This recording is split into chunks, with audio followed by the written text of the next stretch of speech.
Good afternoon, everyone, and welcome back for the second part of our investigative project pitching competition.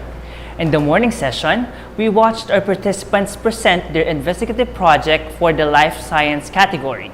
This afternoon, we are going to hear the investigative projects under the applied science category.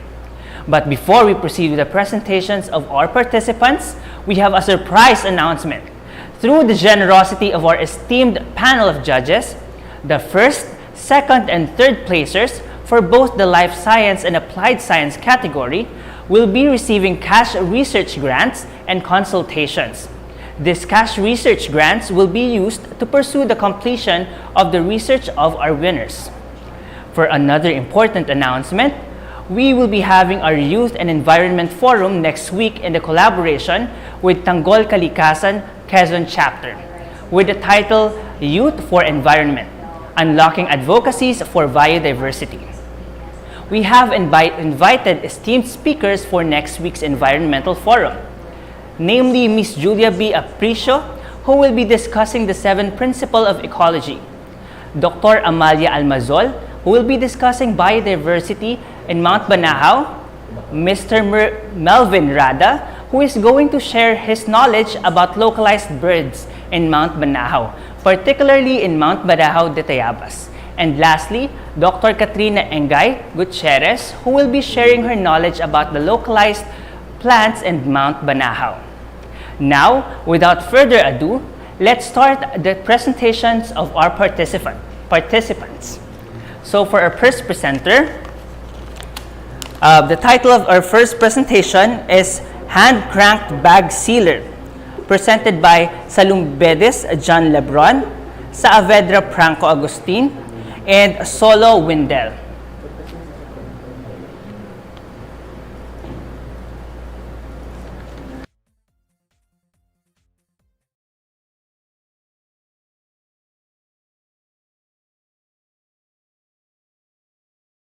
Good day to everyone. Welcome to Investigative Project Pitching. My name is John Lebron A. Salumbedes, here with Windel C. Sola and Franco L. Saavedra. So let's start. Background of the study. Foods are one of the main sources of energy.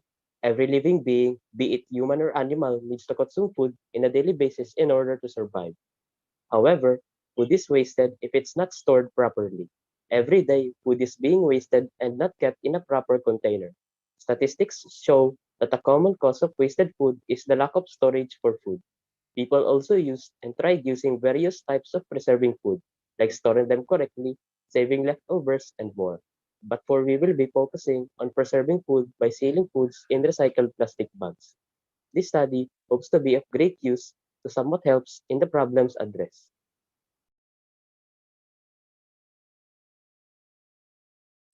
Research questions. Broad topic is lessening waste. Restricted topic is lessening biodegradable waste. Narrowed topic is using a hand-crank bag sealer to seal foods to lessen biodegradable waste. Number 1, what is the cost of the overall product? Number 2, what types of plastic can the hand-crank bag sealer seal? Number 3, what is the amount of plastic bags the hand-crank bag sealer can seal?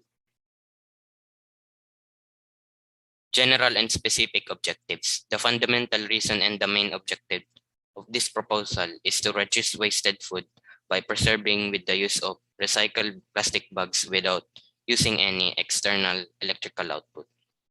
Specifically, below are the answers to questions regarding the hand crank bag sealer. Number 1, to lessen biodegradable waste and plastic waste using a bag sealer. Number 2, to effectively seal plastic bags using the hand crank bag sealer.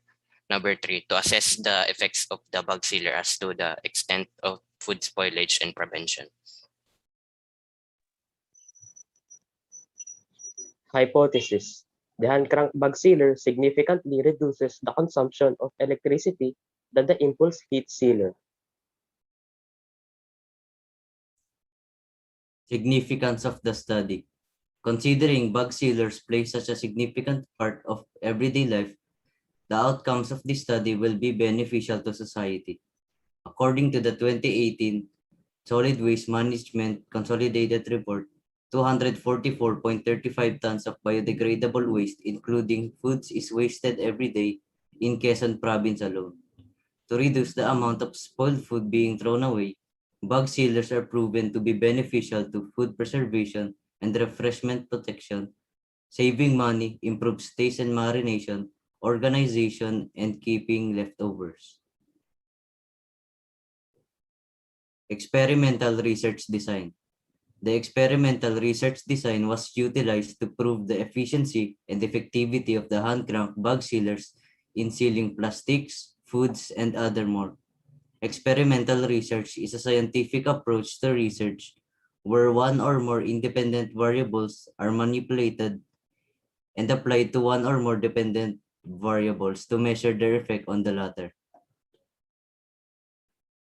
The researchers are now ready for questions, suggestions, and recommendations.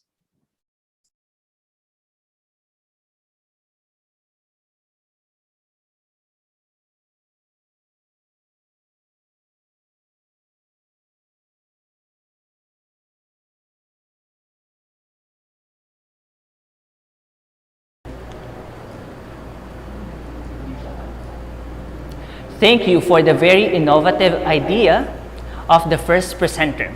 Let's give them a virtual round of applause.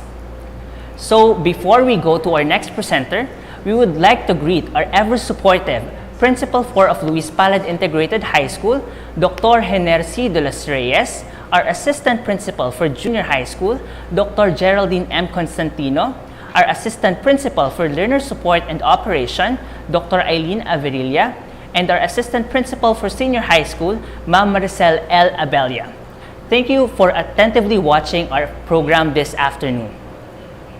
Now, let's move on to our next presenter, titled Automated Fogponics Soilless Cultivation System, proposed by the Elo Kayal Rolf Jurel, Gabertan Vince Russell, and Duency Carl.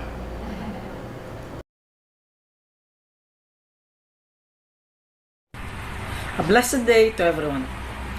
I am Kel Rolf Jorel Bidelo from Nine Wisdom, here to present a research proposal entitled Automated Fogponics Soilless Cultivation System. Here is the rationale of our study. In Tayaba City, a high percentage of people depends on agriculture for their financial needs. Based on an interview with Abner 2020 of Tayaba City Agricultural Office, there is approximately 10,000 farmers out of the estimated 200,000 total population. Being a farming community, Tayabasins rely heavily on water to nourish their crops to be healthy. According to Agriculture Secretary Emmanuel Piñol, there was a decline in the Philippines' agricultural water supply because of several major reasons, one of which is El Niño phenomenon, which hits the country every 2 years. In addition, there exists a scarcity in the water supply and a decline in the available water sources in our city. Thus, the researchers look for modern ways to cultivate plants, despite water shortage and declining land area. Aeroponics or fogponics, a modern planting method, can help solve these issues. To help solve said issue, the researchers intend to develop an automated fogponics soilless cultivation system. If the design system proves to be effective, the researchers will propose the use of this automated fogponics soilless cultivation system to the local government unit and will try to coordinate with the Tayaba City Agricultural Office and Engineering Office to promote the use of this system among small crop growers. Research questions. The study entitled Automated Fogponics Soilless Cultivation System will aim to answer the following questions. Number 1. What schematic design is compatible with an automated fogponics soilless cultivation system? Number 2. What is the innovative design of automated fogponics soilless cultivation system? Number 3. What is the average temperature of the fog circulating in an automated fogponics soilless cultivation system? Number 4. What is the average humidity of the fog circulating in the automated fogponics soilless cultivation system? Number 5. What is the average current used by ultrasonic fogger when it is not submerged in water, half submerged in water, and fully submerged in water? And number 6, is there a significant difference in the average current used by a fully submerged, half submerged, and net submerged ultrasonic fogger? The study will aim to develop an automated phonic soilless cultivation system in which that will help crops grow with minimal soil and water. Specifically, the study will aim to 1. Identify a schematic diagram that is suitable and compatible with an automated phonic soilless cultivation system. 2. Identify an innovative design of the automated system. 3. Identify the average temperature of the fog that will circulate in the automated system. 4.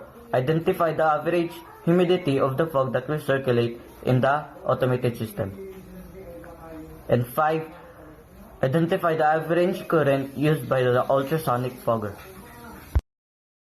The hypothesis of our study: there is no significant difference between the current used by a fully submerged, half-submerged, and unsubmerged ultrasonic fogger.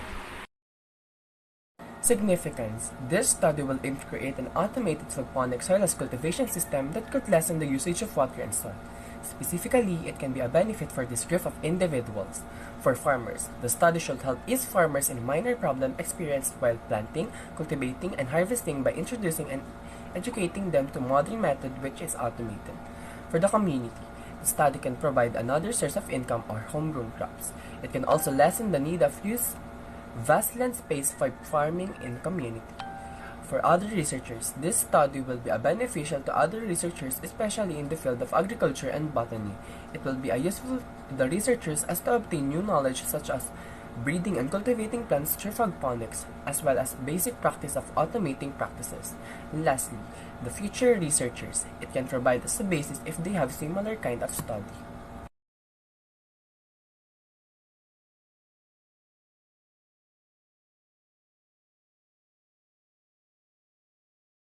This is a simple schematic diagram of our project, in which it both represents the functions of both aeroponics and hydroponics system.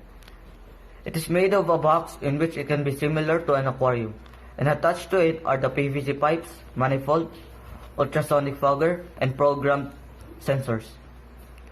The researchers based the design on other projects made by other developers. However, changes may apply if the research has done furthermore research.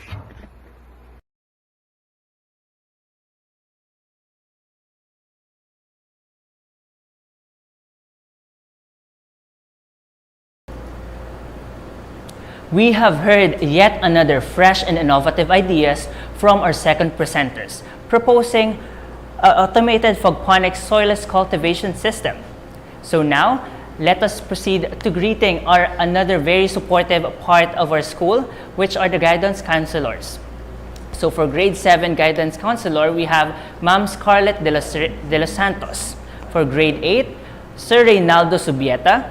For grade 9, Sir Ronald Riaveles.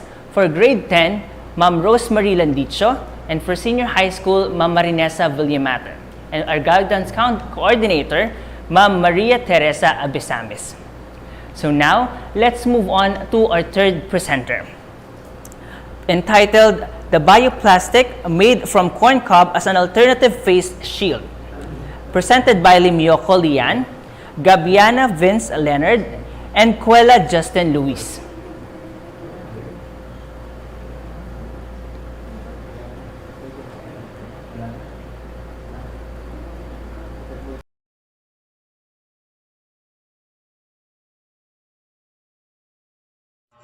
Good day, teachers and students. I am Aliana Marie J. Arpon from Grade 9 Integrity.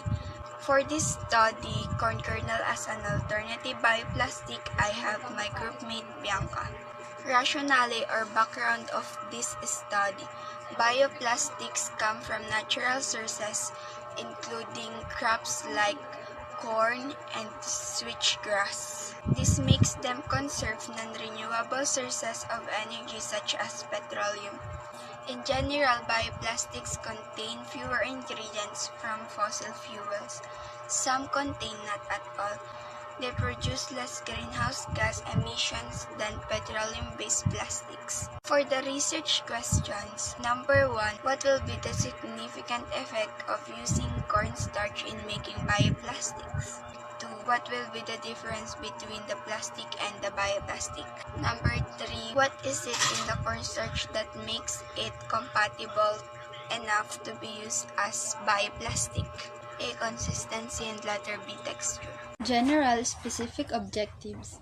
We, as researchers, want to prevent the increasing number of the plastic waste, garbage flying around, full trash cans to keep clean in our place to be a presentable town. Hypothesis. Cornstarch and bioplastic do not have a significant relationship. Cornstarch and bioplastic have a strong interaction. Significance. Starch can be used to reduce the carbon footprint of traditional resins because they can replace petroleum-based polymers with natural ones. It is also highly degradable, meaning it doesn't interfere with the degradation process. The project will benefit society and the environment. Research design. In this study, the dependent variable will be the corn kernel, as it is the one that the researchers will be using for the bioplastic project. It is the dependent variable as it can be changed. The independent variable will be the bioplastic, as it will be the purpose of the study and cannot be changed.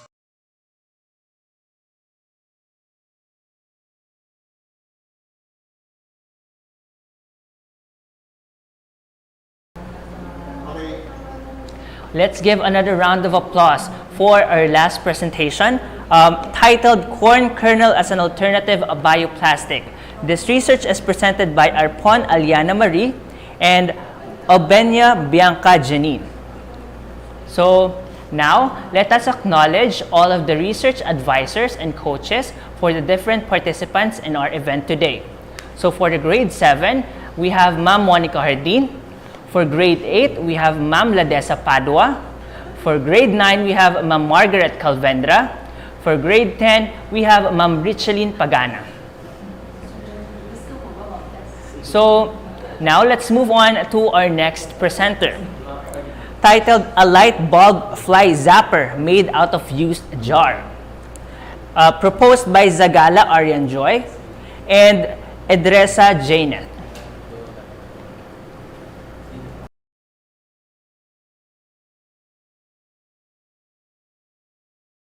A pleasant day, everyone. My name is Aryan Joy C. Sagala.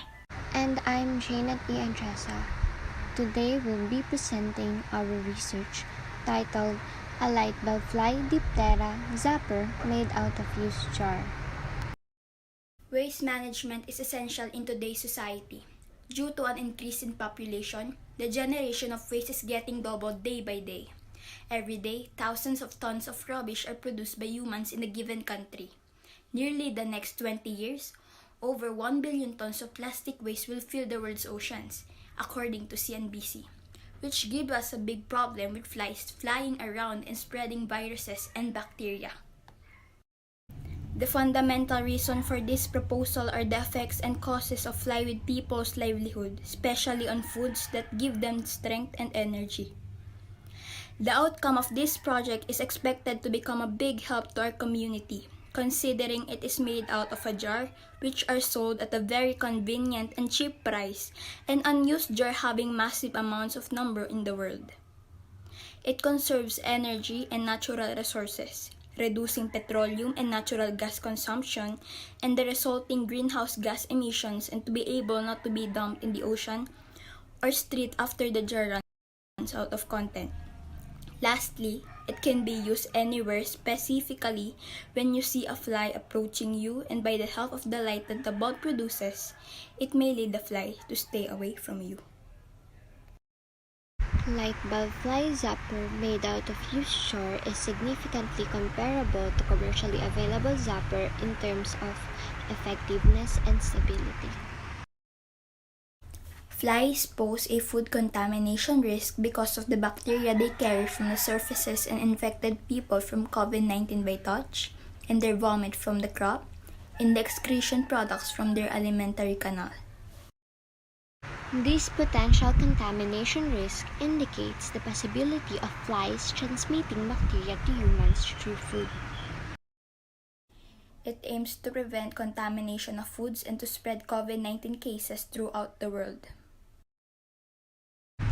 The virus cases will reduce because the bacteria that these flies carry will not be transferred to foods, objects, and other living things that may be in contact with a non-infected person in the future. Making it human-friendly in order to avoid any negative acts that may cause problems with humans. Reusing an old jar, reviewing the project, and evaluating it and monitoring the results. Using the 5 aspects of water, energy, waste, ecology, and food, we may combine profit with sustainability ideas. Lastly, adaptability of the project's approach to the community and budget. There are similar projects to ours, but mostly they use the jars as traps rather than a zapper. What will be the materials needed in creating this light bulb fly zapper?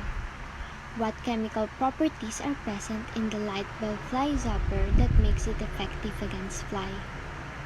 Is there a significant difference between the light bulb fly zapper made out of used jar and the store-bought fly zapper in terms of A. lumens, B. candela, C. effectiveness, D. stability, E. price?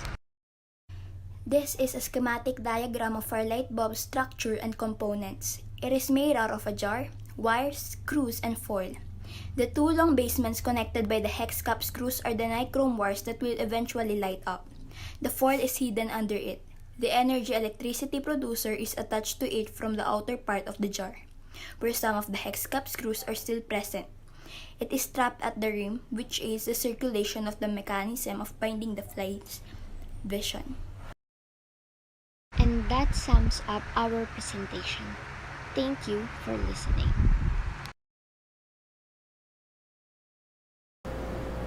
Thank you for the presentation. Thank you for our previous presenter. Now, we are going to greet our coordinators for our school. So first, we have the Special Program in Arts, Ma'am Donabel Sumilang. Special Program in Sports, Ma'am Hilda Kaagbay.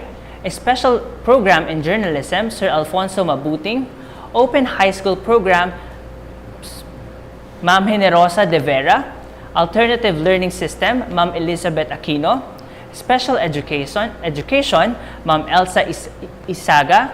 And Science Enhanced Program, Sir Gerardo Laguador.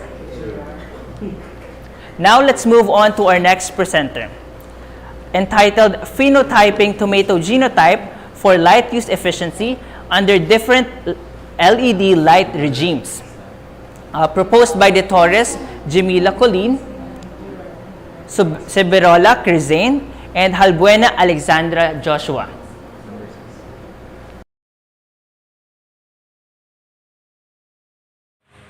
Phenotyping tomato selenium lycopersicum genotype for light use efficiency under different LED lights regimen. Rationale. Tomatoes, an edible berry of plant Selenium lycopersicum, are commonly known as tomato plants. It is usually used as an ingredient for food or might as well be eaten raw in salads. We want to show the result that after conducting the research, we could able to test the genotypes of tomato for light use efficiency under different LED lights regimen. This study is purposely made for people who want to have a flawless, healthy, and young skin. We conducted the study to puzzle out the problem about skin condition and aging. Research question. This study will seek to determine the effectiveness of phenotyping tomato selenium lycopersicum genotype for light use efficiency under different LED lights regimen. Specifically, the study will aim to answer the following questions. 1. What is the innovation design of phenotyping tomato lycopersicum genotype for light use efficiency under different LED lights regimen? 2. What will be the kind of tomatoes that will be used in the study? 3. How many tomatoes will be used in the study? A. 10, B. 20, 3, 30, C. 30. General and specific objectives. Tomatoes are great natural bleaching agents when used as skincare products, loaded with antioxidants. They are known to lighten dark spots and help skin remain youthful as well as brighter too. Tomatoes also work perfectly to lighten the skin for an even skin tone to a clear dark spot. Many people will ascend, and we are waiting for people who have skin conditions. Hypothesis. Null hypothesis. There is no significant effect of phenotyping tomato genotype for light efficiency under different LED lights regimen. Alternative hypothesis. There is a significant effect of phenotyping tomato genotype for light efficiency under different LED lights regimen. Significance of the study. The tomato genotype LED lights regimen will help to improve problems like voice therapies or damage or skin condition. The study can help in building a project wherein it will help beneficial to the following enablers such as people in the community, environment, and students or future researchers. For the people, this study can help them understand its advantage to their skin health. For using C in which this also applies for dermatologists interested in this kind of treatment. Significance of the study. For the environment, this is beneficial for we are able to use and conserve its growth properly for we still can use some parts of the tomato that aren't included for this study. For student or future researcher, this study is capable in being advanced studies in gaining knowledge and skills. Furthermore, this study can serve as the related literature who are also interested in this kind of field. Design. Phenotyping tomato genotypes for lightest efficiency under different LED lights regimen would lead to further experiments which will allow you to breed for convenient morphological and photosynthetic characteristics. According to Nicholas A. Court Davis and Dr. Theo Harris, can bring new capabilities to their customers overcome this historical barrier to widespread adoption of LED lighting solution in the horticulture industry, for they have spent years developing world-class horticulture lighting solution. Design. According to Davis, moving away from acquainted lighting technology like HPS to LED solution as more growers realize the positive impact to their crop growth, the environment, and their financial performance. The future of sustainable crop production resides on the mass adoption of energy efficient technologies like LED lighting solutions.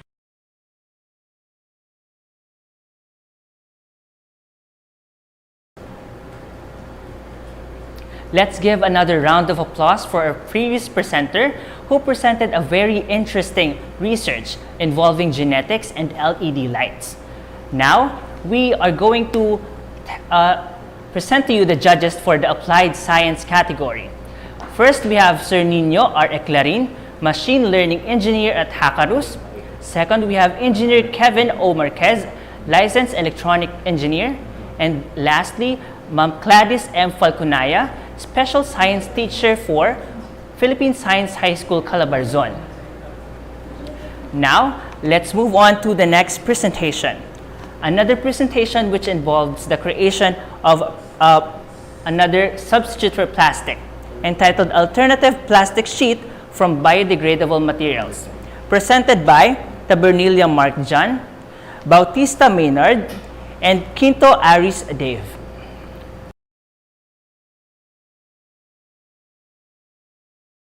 Alternative plastic sheet from biodegradable materials. Rationale. The improper disposal of the plastics ends up in our environment, resulting in the deaths of millions of animals annually and also the reduction in fertility status of the soil. The bioplastic products are manufactured to be biodegradable with similar functionality to that of conventional plastics, which has the potential to reduce the dependence on petrochemicals-based plastics and related environmental problems. The expansion and development of the bioplastics and their products would lead to the increase in the sustainability of the environment and reduction in the emission of greenhouse gases. The bioplastics innovation would be a key to the long-term solution for the plastic pollution. However, a widespread public awareness is also essential in effecting longer-term change against plastic pollution. Research questions. The purpose of this study is to develop a biodegradable plastic sheet using safe, non-toxic, and biodegradable materials that is usually available in our households. The, pur- the purpose of this study is to answer the following questions. What materials will be used in the study? How many days will it take for the plastic to dry up and be usable? Is there a significant difference between the biodegradable plastic and commercially available plastic? Objectives. The main focus of the study is to develop a biodegradable plastic using cornstarch, vinegar, and glycerin. Specific objective. Production of a bioplastic with the use of safe and non-toxic materials that are found at home. Reduction of plastic waste and plastic pollution. Ensure the quality of starch-based bioplastics. Significance of the study. This study would be a great help to the whole community of Tayabas, especially the local government and their offices who manage the collections of solid waste to prolong the uses of dump site. We will minimize the use of single-use plastic if not totally abolished at all. Definitely, less non-biodegradable plastic will be buried in our dump site. We will save money and manpower in collecting all the garbage in the community. On the other hand, it will also help in reduction of greenhouse gas emission, saving fossil fuels possibility of a local resources and reclamation of byproduct. Hypothesis. Hypothesis 1. The plastic sheet failed to dry and didn't harden. Hypothesis 2. The plastic sheet successfully dried up and it hardened and it is durable and firm. Hypothesis 3. The plastic sheet successfully dried up and hardened, but is not very durable and not firm. Experimental research design. Tensile test 1. Independent variable. Ratio between starch and vinegar. Dependent variable. Ultimate tensile strength, elasticity, strength, stiffness, flexibility, and clarity. Tensile test 2. Independent variable. Water amount. Dependent variable. The ultimate tensile strength, elasticity, strength, stiffness, flexibility, and clarity. Additive test. Independent variable. Additive amount. Dependent variable. Clarity and flexibility. Glycerin test. Independent variable. Glycerin amount. Dependent variable. Elasticity, tear resistance, and flexibility.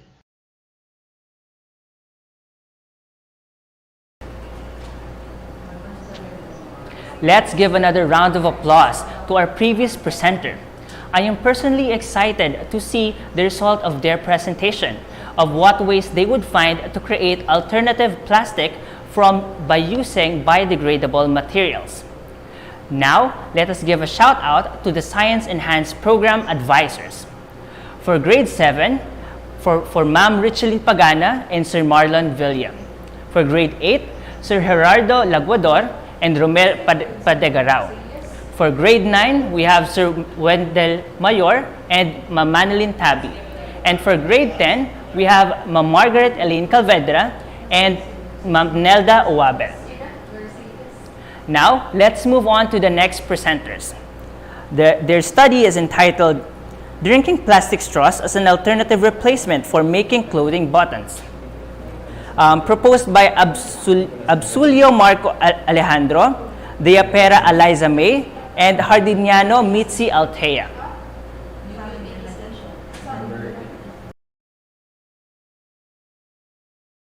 Good day everyone, my name is Mitzel Tay and I will be the representative of our group to discuss our research proposal.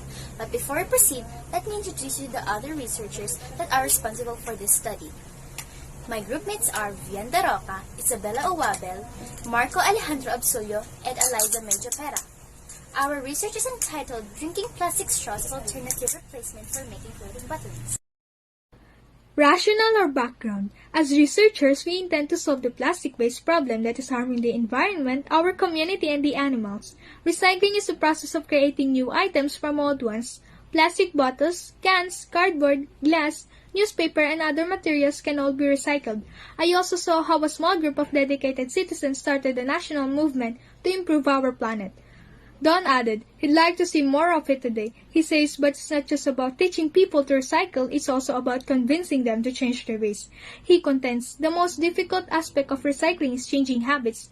We must be open to new experiences even if it means going against the grain. We must be willing to do things differently even if it is difficult or inconvenient at first. But it will not always be more difficult. The more you do something, the more normal it becomes. Research questions. Number 1. What are the chemical properties of plastic straw that is necessary in making clothing buttons? Number 2. What is the result of clothing buttons made from plastic straw in terms of 2.1. Color 2.2. Texture 2.3. Durability. What is the significant difference between clothing button made from plastic straws and commercially available clothing button? How will you solve the problem? Our community just dumped plastics and solid waste into landfills, which is why we need to refrain disposing plastic along with solid waste. Our group came up with a study to somehow lessen plastic waste and reuse plastic straws into a more useful product that can benefit our community rather than dump plastic into landfills and let it clog up valuable landfill space. Methodology, materials and methods.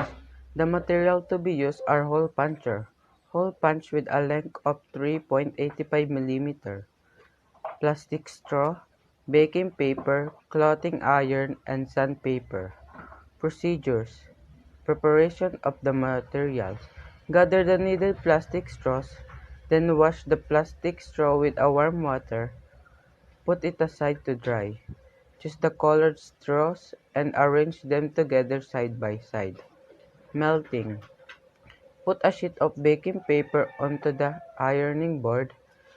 Place the straw in their color sequence. Fold the paper over the top of the straw. The baking paper should be underneath and top of the straw so they don't melt. Iron over the baking powder paper until the straws melt together. Wait for the melted straws to cool and peel them off the baking paper. Cutting and polishing. Use a circular hole punch with a size of 38 mm, then use another hole punch with a cut size of 3.85 mm. Then use the sandpaper to polish the bottom. Significance. Our solution will benefit our economy, individuals, and socially. Our study aims to develop alternative solutions by creating product form reusable plastics like plastic straws. Our target market are people in the fashion world, the millennials, and the Gen Z. Similarities and differences with other science and technology solutions. Our solution is similar to the other solution through the methods used in melting the plastic straws. On the other hand, it is different in materials used in the solution as well as the purpose of the product. Hypothesis. There is no significant difference between plastic straws as alternative replacement for making buttons and the commercially available clothing buttons. Let's move on to design. The researchers used experimental design to see the effectivity of drinking plastic straws as alternative replacement for making clothing buttons. The elasticity of the clothing buttons made from plastic straws will be based on the process and materials used in making clothing buttons. The researchers must decide on how they will allocate their sample to the different experimental groups. Sustainability Plan.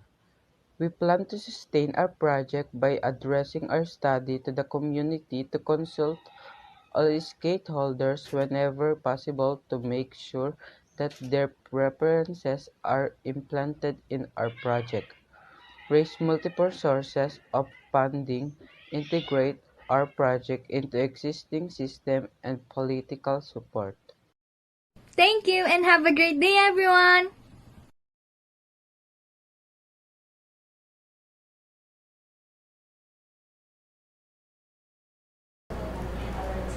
Let's give another round of applause to our previous presenter who presented a very practical idea of turning our used plastic straw into something useful such as buttons. Now, we would like to shout out our viewers who are still with us this afternoon. I hope you're having fun and learning a lot from the presentations of our participants. Let's show our support to our participants by typing your messages in our comments section. Presentation entitled Snake Plant Fiber, Senescevera trifascata as an alternative filter layer in surgical masks. Presented by Liaser Shirley Amara, Malincon Casey, and Mabilin Jelian.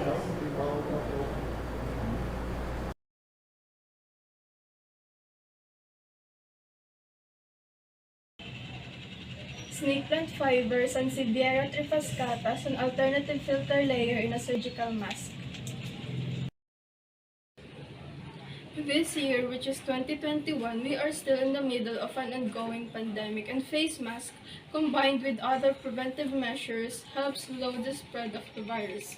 A surgical mask filters out large particles in the air and may protect others by reducing exposure to the saliva and respiratory secretions of the wearer. There has been an unprecedented demand for personal protective equipment. However, clinicians in a number of countries have shared how they are solving shortages by creating their own PPE on social media. The drugstores are running out of face masks and all the prices are going up. The sense of urgency stoked by fears of the virus that has so far killed 213 all over the world and infected nearly 10,000 others. This is why the researchers decided to continue this study. The researchers came up with the study because surgical masks are needed by the people. And with our current situation wherein we must wear our mask for our safety, this study will benefit a lot of people. This study aims to use snake plant fibers and Sansevieria trifascata as an alternative filter layer for surgical masks. Specifically, these following questions. 1. What are the snake plant fiber content to be an effective alternative layer for surgical masks in terms of cellulose content, hemicellulose content, lignin content? 2. What is the tensile strength of snake plant fiber? 3. What design of surgical mask can be developed using the snake plant fiber? 4. What is the effectivity of snake plant fiber as an alternative filter layer in surgical masks? 5. Is there a significant difference in the effectivity of the three surgical masks of varying snake plant fiber content as an filter? For hypothesis, there is no significant difference on the effectivity of the three surgical masks of varying content of snake plant fiber. This study focuses on the effectivity of snake plant fiber, Sansevieria trifascata, as an alternative filter layer in a surgical mask. The researchers will focus on utilizing the material snake plant as the main alternative layer in a surgical mask in accordance with the cellulose content, hemicellulose content, and lignin content. This study will undergo two experimental groups. Setup A, 25 grams per square meter in density, and Setup B, 12.5 grams per square meter in density. One control group, Setup C, the commercially available surgical mask. The completed surgical mask will undergo bacterial filtration efficiency, or BFE. The snake plant fiber will be tested for lignin, cellulose, and hemicellulose content. Testing for tensile strength of the snake plant fiber will also be tested. The experimental design. The independent variable is the amount of snake plant fiber per square meter, while the dependent variable is the effectivity of the snake plant fiber as an alternative filter layer for surgical mask. The design of the surgical mask. The outer layer, which is the polyester fabric. It is hydrophobic. The middle layer, the snake plant fiber. It is the filter layer. And the inner layer, the cotton fabric. It is soft absorbent. And the snake plant fiber is in a weave orientation.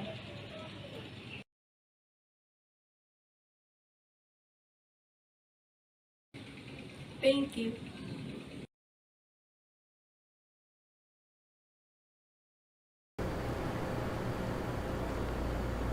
Let's give another virtual round of applause for the previous presenter who presented a very timely and relevant idea of enhancing face mask, which is widely used in our world today.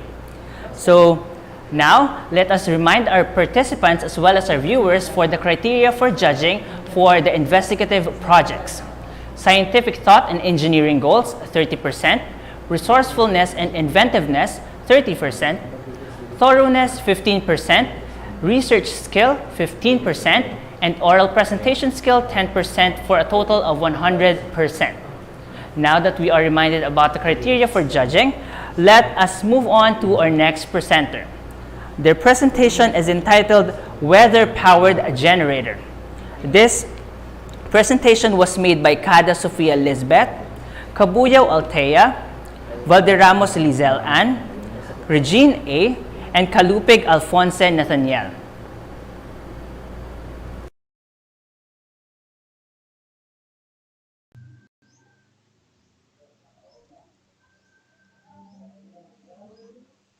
Good day, ladies and gentlemen.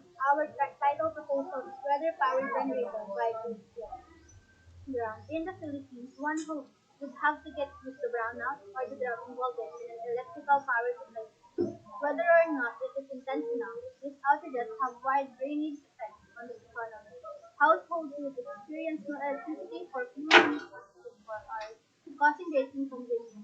Businesses would incur higher costs by the way of lost revenue and reduced productivity, and investors would be hesitant to do business, leading to reduced investment. The study occurred in the provinces of Tayabas. The hotter the temperature is, the more people consume electricity. If people consume more electricity, more unscheduled power outages occur.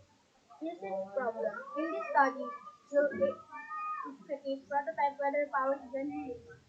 Specifically, the researchers will answer the following questions. 1. What will be the innovative design of the weather power generator? 2. How many amperes does the weather power generator collect per minute? How long does the energy stay in the weather power generator? What is the sensitivity of weather power generator in collecting historical data? 5. How many LED light bulbs can be lightened by the weather power generator? General and specific objectives. The generator detects power by weather power channels, and solar panel from your some materials will be used such as zero, galvanized iron, and induction pipe for the block part of the generator. Objective 1. LCC and motors will be plugged with electric parts will be used for the wind part of the generator. Objective 5. The lead generator will be able to conduct electricity to light up the light bulbs. Hypothesis. Null hypothesis. The weather power generator will not be able to collect power from the weather, sunny, rainy, and windy, to conduct electricity to the light bulbs. Alternative reasons. The weather power generator will be able to collect power from the weather, sunny, rainy, and windy, to conduct electricity for the light bulbs. Significance of the study. Study aims to examine the possibility of using weather power generator as the alternative source of electricity. The following will be benefited by the result of the study. The community will benefit from the power generator because it is unable to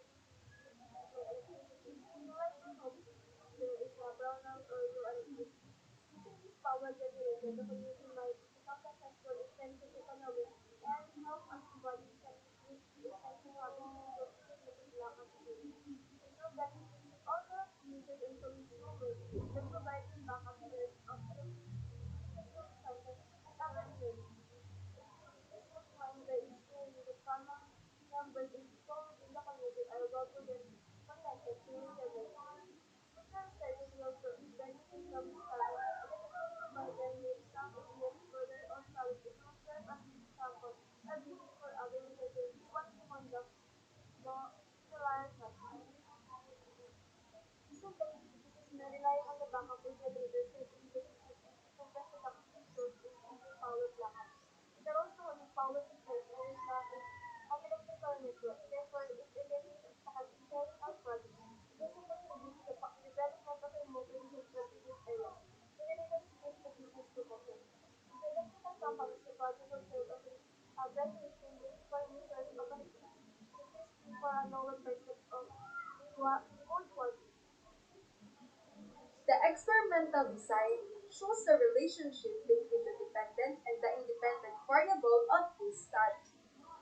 The dependent variable is the amount of energy collected and stored by the weather power generator, while the independent variable is the number of LED bulbs which are lighted by the weather power generator.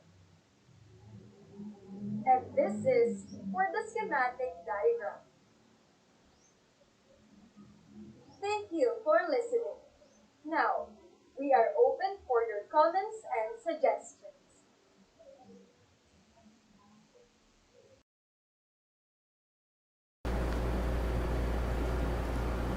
Let's give a well-deserved round of applause to our previous presenter.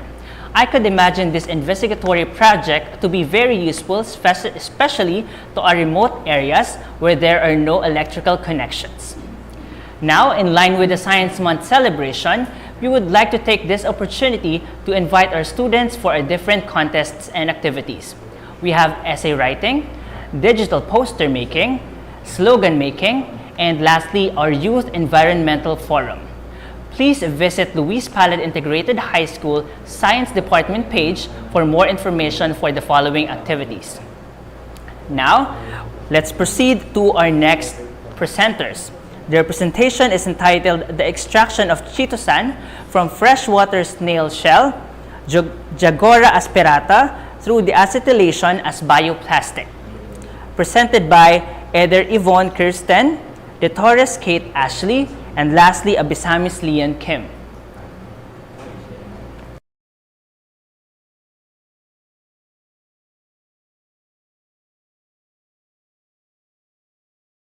What is the problem you are trying to solve? This study will address the rising levels of plastic pollution and food waste. Since statistically there are over 2.7 million tons of plastic waste generated every year in the Philippines. People, especially since the virus hit the country, do not have a choice in the matter and rely on ordering online. It leads the plastic industry to manufacture twice as much, causing the waste to build up even higher. Because our country is prone to storms and floods, and since plastics can be toxic to surrounding soil, which will subsequently seep into groundwater or other nearby water sources, as well as the environment, this scenario will generate plenty of issues. How will you solve the problem? Because the study is about bioplastics, it intends to assist the population of plastic packaging by making it more environmentally friendly. And because the product will be used in online packages, which will be momentarily used to transport the cargo until it is delivered, it will be an excellent alternative to plastic, which takes longer to degrade. Who will benefit from your solution? Who is your target market? It will assist the market business and consumer will be encouraged to shop online, particularly those who frequently throw away the package after delivery. It will also help the community since there will be less plastic tossed into streams, causing them to overflow. If the creeks are clean, the environment will be safer for people, and diseases such as dengue and typhoid and others will be avoided due to lack of clean protection from water pollution. Is there similar science and technology solution? If yes, how is your solution different? Yes, the researchers' approach differs from others in that it degrades plastic more faster than commercial plastic, which will aid in the reduction of plastics everywhere, particularly in bodies of water. It will also differ on the material we will be using as a source of the solution. Unlike other solutions, such as giving a garbage truck collection schedule, offering a garbage truck collection schedule is less effective due to the lack of discipline of those who dump rubbish everywhere. Experimental design, independent variable. The extraction of chitosan from freshwater snail shell, Jagora asperata, through deacetylation. Dependent variable, bioplastic.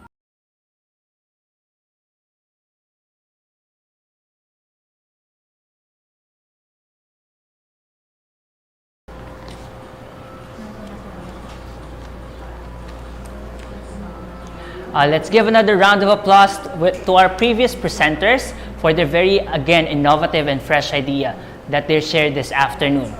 Now we are streaming in Agham Alam Hub YouTube channel, so please don't forget to like, share, subscribe to the Agham Alam Hub YouTube channel and DepEd Tayo Luis Palad Integrated High School in their FB page.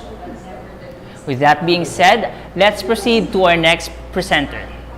Their presentation is entitled Double Dead Meat or Botcha Detector, presented by Ramilo John Robbie, Rada Christabel Claire, and Zuleta Kinsley Fenz.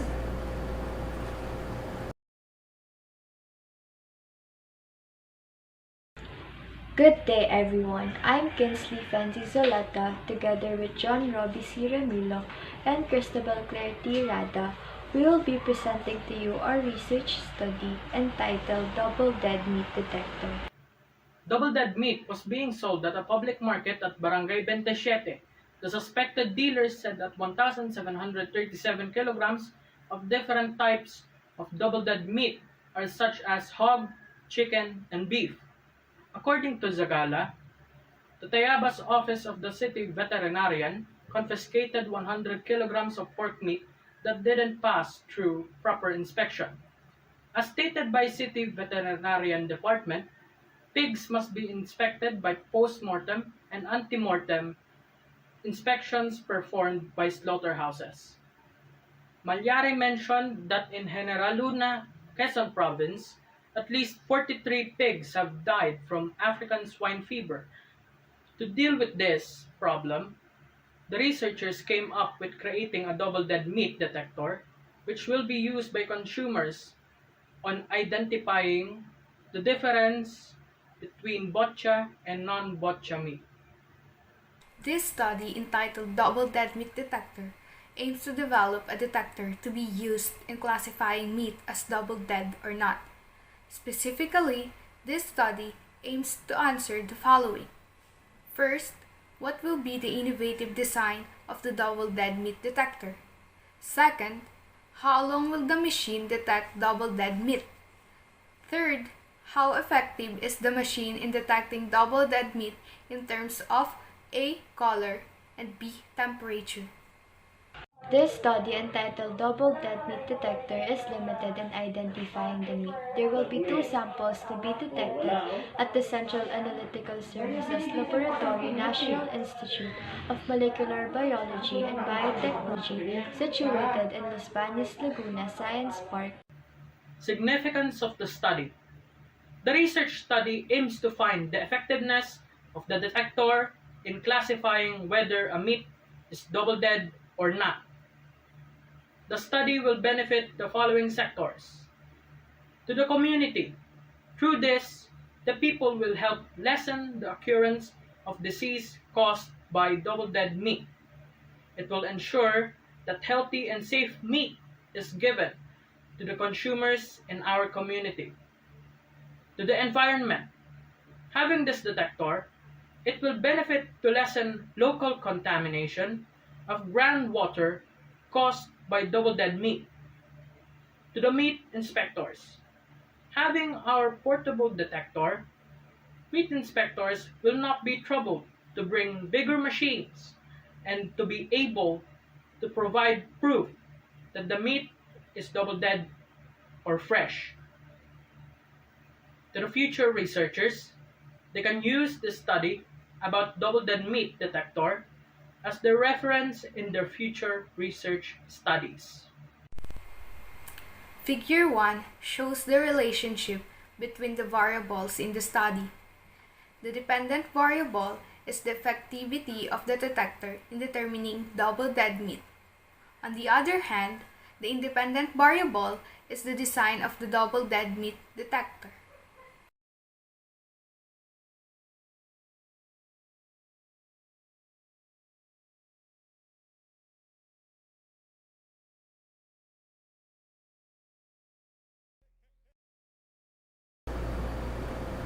Thank you to our previous presenter, and let's give them another virtual round of applause. Now, before we go on to our next presenter, we are going to talk about the segment programs of Luis Palad Integrated High School. The first one, we have the Palajan Tambayan, showed at every 9 a.m. for educational talk show aired at the FB page of Luis Palad Integrated High School. Next one, we have the Palajan Tulayan, a segment that bridges the gap between school and community. And lastly, we have the Palajan Pandayan, which features different video lessons on different subjects from grade 7 to grade 12. So soon enough, you're going to be accessing 3 different segment programs provided by our school, Luis Palad Integrated High School. So stay tuned for that. And make sure to follow the FB page of Luis Palad Integrated High School to access these videos. Now let's move on to the next presentation, titled Papaya, Carica Papaya, Bast Fiber as a Raw Material in Making a Biodegradable Protective Gloves. Presented by Halbuena Jerme, Mamon Licol Ashley, and lastly Kabuhayan Faith.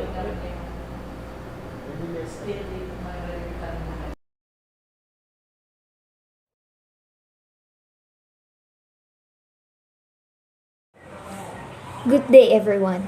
Today we will be presenting our study entitled Papaya, scientifically known as Carica papayalin, bast fiber as a raw material in making a biodegradable personal protective gloves. Last December 2020, there was an outbreak called coronavirus, which infected millions of people around the world, including the Philippines. Because of the rapid increasing of cases, most of the hospitals are lacking on personal protective equipment, especially the medical gloves, according to EHS Insight Resources. Healthcare workers are at risk due to lack of PPE, and this is why the researchers came up to the idea of using papaya bast as an alternative production of personal protective gloves. This study aims to prevent hazards and develop a biodegradable and environmental-friendly PPE for the frontliners and the people in this time of pandemic. The study will use papaya bast fiber as an alternative to the manufactured PPE component. The outcome of this project is expected to help people, especially frontliners, as it will make a strengthened biodegradable gloves. Considering it is biodegradable, it is also expected to be environmentally friendly. Specifically, this study can be beneficial to the people, frontliners, government, and as well as future researchers. Papaya bast fiber contains numerous physicochemicals such as cellulose, hemicellulose, lignin, low-wax, and ash content.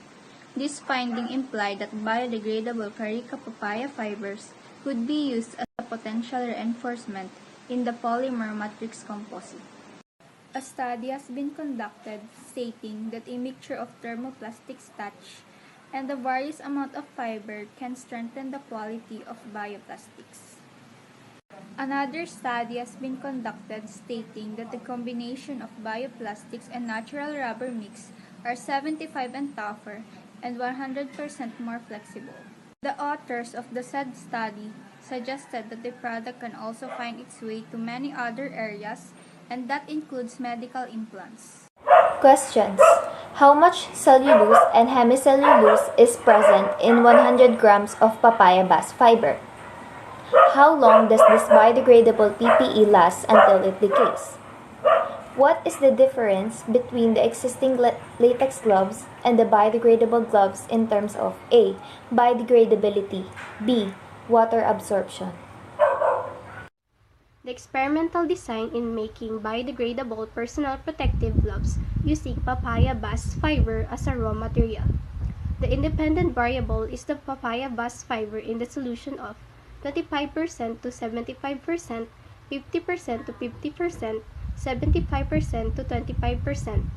The dependent design is the effectivity of papaya bast fiber in making biodegradable personal protective gloves. The procedure includes mixing the extracted papaya bast fiber in the mixture of making a bioplastic and then adding some natural rubber to it. Dipping process will be done for molding the solution into the hand. That's all for our presentation, and thank you for listening.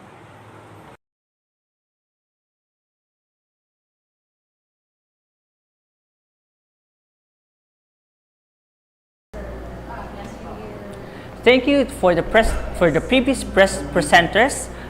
If this research project succeeds, we might see gloves made from papaya trees, maybe soon, maybe a year after or 2 years after. So now we would like to greet the students, parents, teachers, PTA officers led by Ma'am Maylene Villa, and SGK officers led by Sir Titan Cabile, as well as the Alumni Association led by Ma'am Wenda Saberola, for their ever-supportive role in the school events. So now let's move on to our next presentation, entitled The Effectivity of Microbial Fuel Cells Generating an Electricity from Rhizo Deposit of Tomatoes, Solanum lycopersicum, presented by Ms. Garcilias Maria Janelle, Cabriga Gerson Van, Abrasha Jashiela Angela.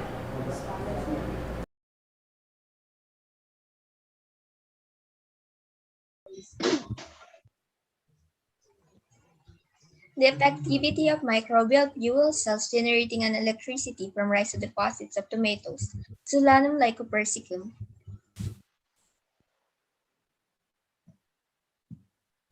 Background of the study. One of the world's biggest problems is access to energy. There is high growth in regions with poor energy access.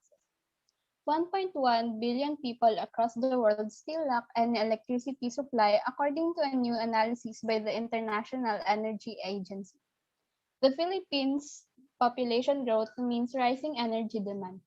In electricity generation, 41.4% of the electricity demand is met by geothermal energy, 28% by coal, 11.4% by hydro, 16% by natural gas, and 0.1% by wind, solar, and biofuel.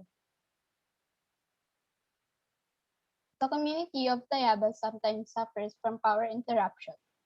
Not all the people of Tayabas have access to electricity due to poverty. The high cost of electricity is one of the main reasons why a family couldn't afford or access electricity. Statement of the problem. The main purpose of this study was to find out the effectivity of microbial fuel cells generating an electricity from rhizodeposits of tomatoes, Solanum lycopersicum. Specifically, the study aimed to answer the following questions. 1. What design can be developed in making microbial fuel cells in generating an electricity from rhizodeposits of tomatoes, Solanum lycopersicum? 2. What is the effectivity of microbial fuel cells generating an electricity from rhizodeposits of tomatoes, Solanum lycopersicum? 3. Is there significant difference in the amount of electricity generated from the three setups of microbial fuel cells from the rhizodeposits of tomatoes, Solanum lycopersicum? General and specific objectives. Objective number 1. To evaluate the effect of using rhizodeposits of tomatoes in microbial fuel cell generating electricity. Objective number 2. To conduct a study that would benefit the community when it comes to electricity. Objective number 3. To suggest a way to generate electricity through growing a tomato plant? Hypothesis. There is no significant difference in the amount of electricity generated from three setups of microbial fuel cells from rhizodeposits of tomatoes, Solanum lycopersicum.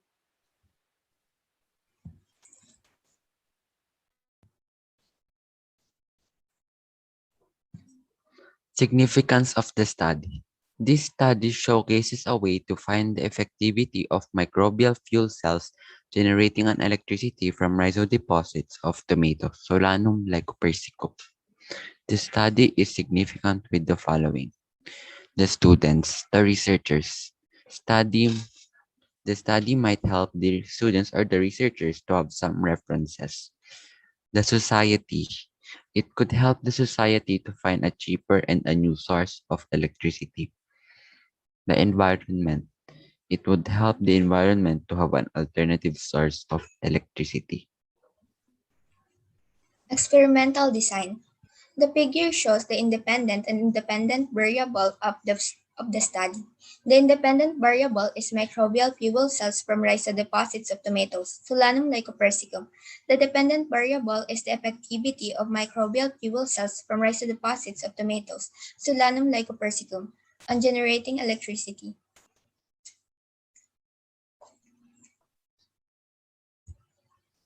Schematic diagram. This shows the design of our study. Thank you.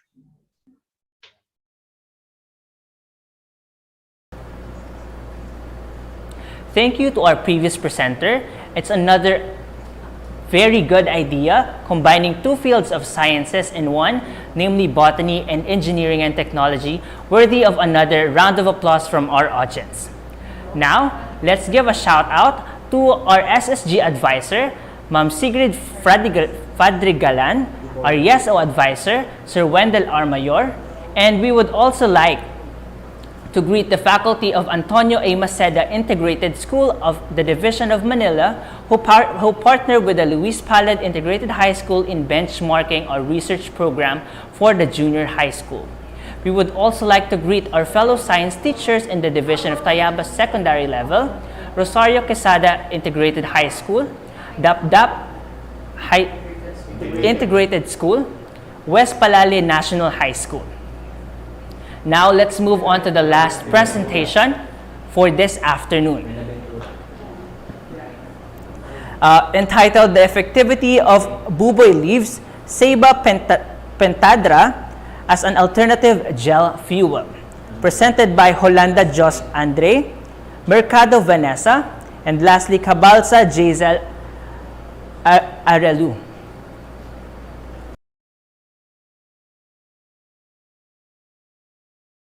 Good day, everyone.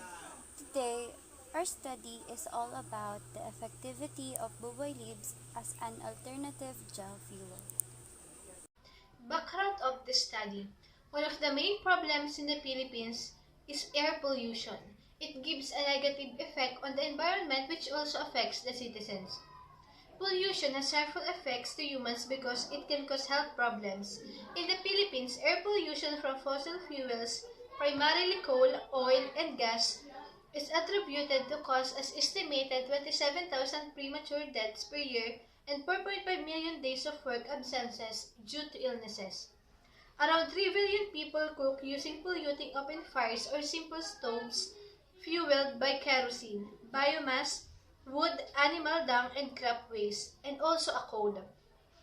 Each year, close to 4 million people die prematurely from illness attributable to household air pollution from inefficient cooking practices using polluting stoves paired with solid fuels and kerosene. The researchers think that booby leaves extract will be an effective alternative for gel fuel. This study will observe if booby leaves extract is an effective alternative gel fuel. It has carbohydrates that are used on fermentation to produce bioethanol which will be used to make a gel fuel. This study will help to lessen the contribution of fuels on air pollution.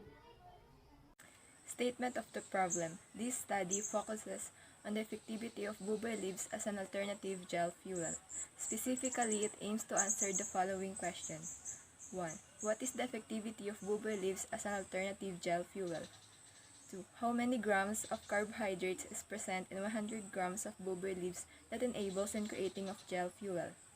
3. Is there a significant difference between the buboy leaves as an alternative gel fuel and the commercial gel fuel? Hypothesis. There is no concentration that was effective to be an alternative gel fuel. Significance of the study.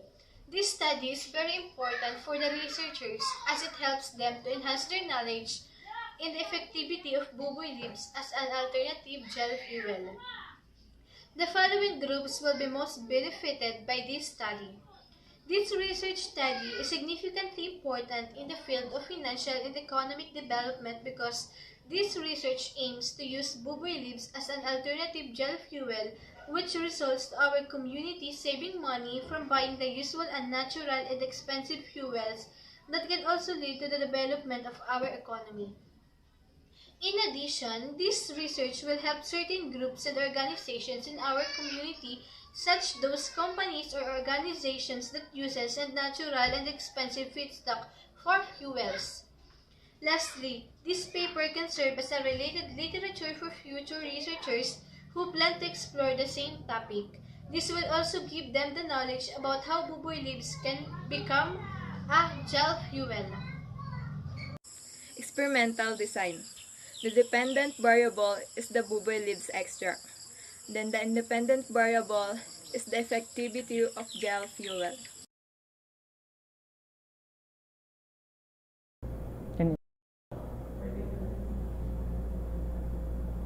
Thank you very much for all the innovative, fresh, new, and unique ideas from the presentations of our participants in today's investigative project pitching.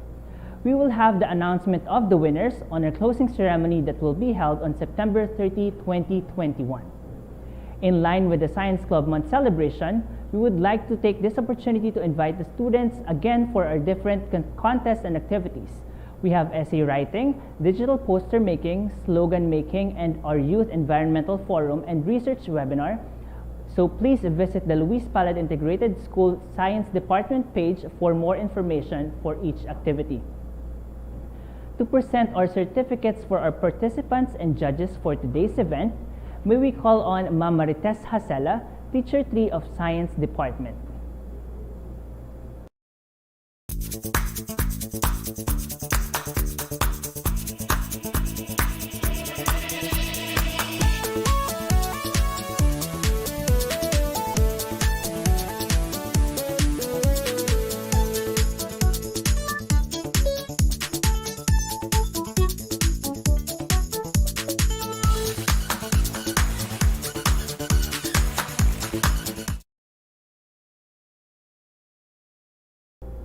Good afternoon.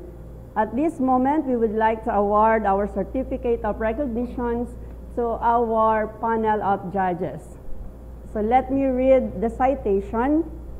Republic of the Philippines, Department of Education, Region 4A, Calabarzon, Province of Quezon, City School Division of Tayabas, Luis Palad Integrated High School, City of Tayabas awards the Certificate of Recognition to Mrs. Georgia P. Talabong in grateful acknowledgement of her invaluable service as judge during the investigative project pitching competition as part of the 2021 Science Month celebration with the theme Revisiting the Past, Reinventing the Future, Enabling Science Education, given this 17th day of September 2021 at Luis Palad Integrated High School, Barangay Ipilan, Tayabas City. Signed, Mr. Marvin J. Rosales, Head Teacher 3, Science Department, and Dr. Hiner C. de las Reyes, Secondary School Principal 4. Same citation to Ms. Ann Porcia C. Ramallosa, Dr. Michael Leonard D. Lubiano, Mr. Nina Eclarin, Engineer Kevin O. Marquez, and Mrs. Gladys M. Falconaya. At the same time, we also be given certificate of participation to our participants.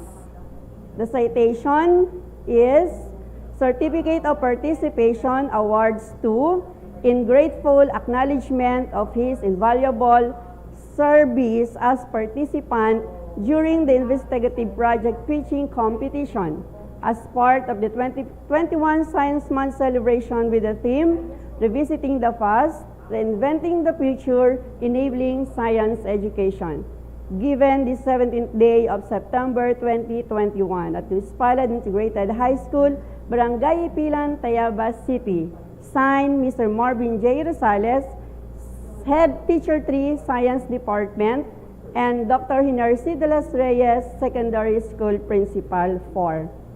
Again, thank you and congratulations to everyone.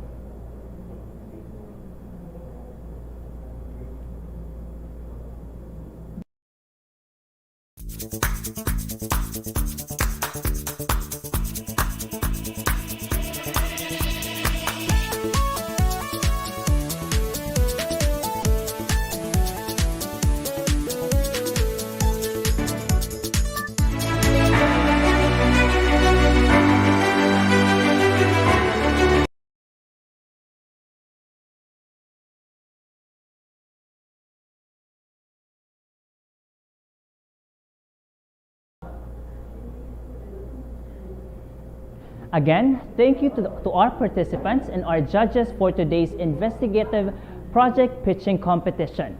Without our participants and our judges, our event will not be possible. To formally close our program, may we call on Sir Marvin Rosales, Head Teacher 3 of Science Department, to give his closing remarks.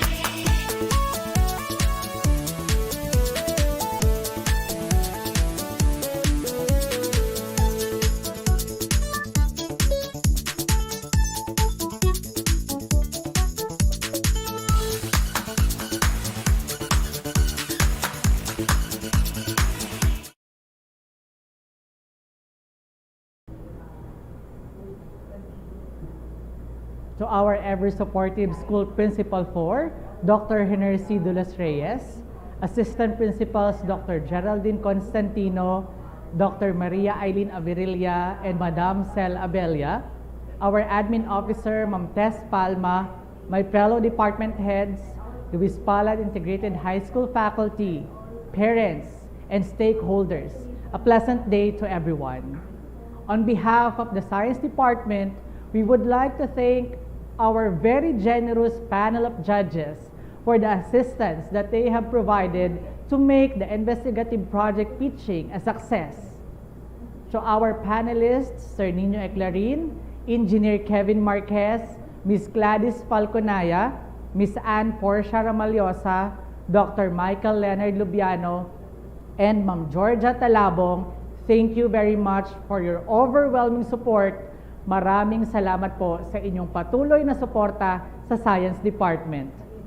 I also express my gratitude to all our participants who have registered and are now watching in our Agham Alam Hub live stream.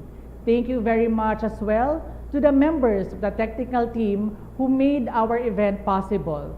Ma'am Tess Sacela, Ma'am Monica Hardin, Ma'am Ladesa Padua, Sir Jojo Uwabel, Sir Raymond Subieta, Sir Wendell Mayor, Ma'am Margaret Elaine Calvendra, Ma'am Jerica Quinto, and of course, our host, Sir Wilson Ramos.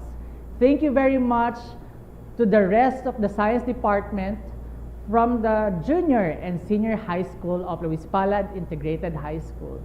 Finally, to all the participants who showcased their wisdom in presenting their proposed investigative researches and confidence in answering the questions of our panelists. Congratulations! You are all winners in your respective rights. May you inspire or may you be inspired to push through with your proposed researches for the betterment of our community. This has been another milestone for the Science Department towards the holistic development of our students. Expect that in the weeks to come, we will be showcasing more activities for the benefit of our learners. Muli po, maraming salamat. Thank you. Thank you so much.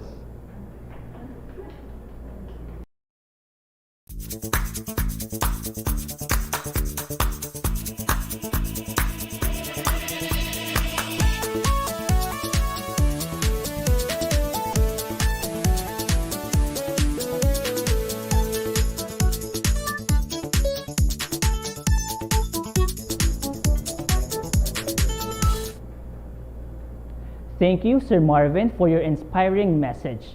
Now, we would like to invite you to our next week's program, our Youth and Environment Forum, which should be streamed on our YouTube channel, Agham Alam Hub. Again, don't forget to like, share, subscribe, and hit the notification bell for more science video lesson and activities from Luis Palad Integrated High School. We would also like to remind all of the participants to answer our attendance form. The link is already pinned in the comment section and is also shown on your screens. This marks the end of today's event.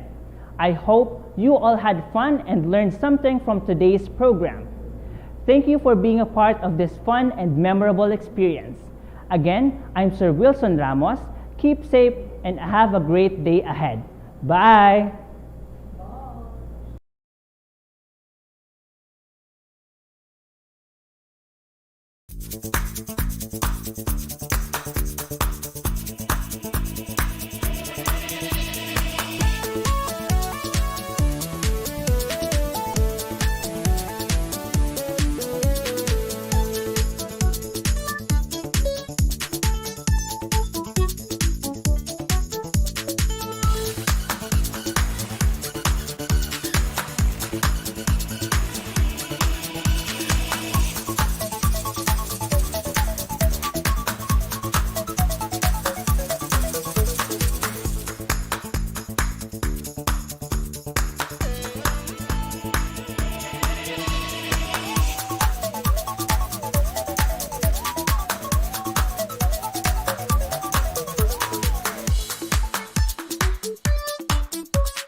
Good day, everyone. Today, our study is all about the effectivity of buboy leaves as an alternative gel